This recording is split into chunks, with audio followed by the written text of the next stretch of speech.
লক্ষ্মী দেবী ভগবানকে লাভ করেছেন। পৃথু পূজনে পৃথুরাজ পূজা করে ভগবানকে লাভ করেছেন। অক্রুস্তৎ অভিবন্দনে অক্রুর ভগবানকে বন্দনা করে লাভ করেছেন। আর কপিপতির দাস্যে হনুমান তাকে দাস্যের দ্বারা সেবা করে তিনি ভগবানকে লাভ করেছেন। সখ্যে অর্জুনও সখ্য রসে অর্জুন কৃষ্ণকে লাভ করেছেন। আর কি বলছেন, সর্বস্ব আত্মনিবেদনে বলির অভূত। সমস্তটা নিবেদন করে কে পেয়েছেন? বলি মহারাজ ভগবানকে লাভ করেছেন।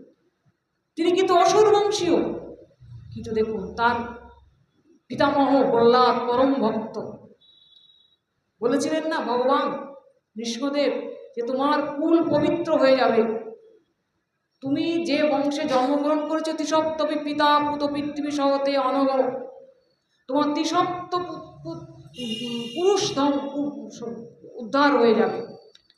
যত সাধুষী কুলে যা তো ভগবান বই কুল পাবো।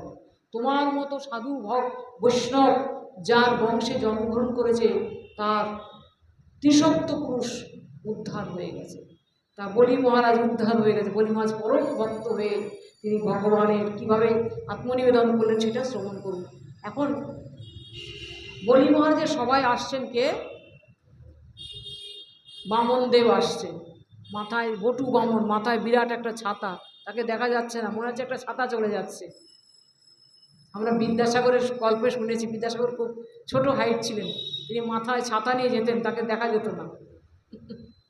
এরকম বামনদেব যাচ্ছেন। এখন ব্রাহ্মণরাও যাচ্ছেন দান নিতে।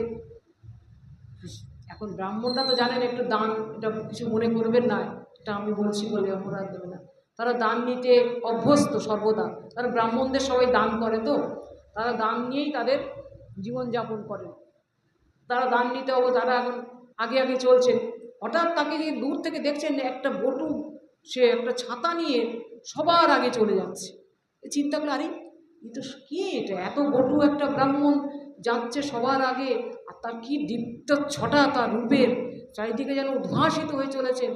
এতে ভয় ধরে গেল যে যদি গিয়ে আগে আগে সব চেয়ে নেয় তাহলে কি হবে। তারা কি করলো, ছুটে গিয়ে তাকে পেছন করে দিল, এই তুমি পেছন থাকো, আমরা আগে যাব। তারা আগে আগে চলতে লাগলো।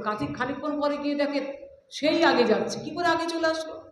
এইবারে তারা যখন সবাই নিয়ে উপস্থিত হয়েছে তখন দেখছেন সেখানে সেই বটু ব্রাহ্মণই আগে গিয়ে দাঁড়িয়ে আছেন, মাথায় ছত্র নিয়ে। ব্রাহ্মণদের মাথা খারাপ, ভাই রে তো সব চেয়ে নেবে, আমরা তো কিচ্ছু পাবো না। তখন কি করলেন, এখন বলি মহারাজের আসন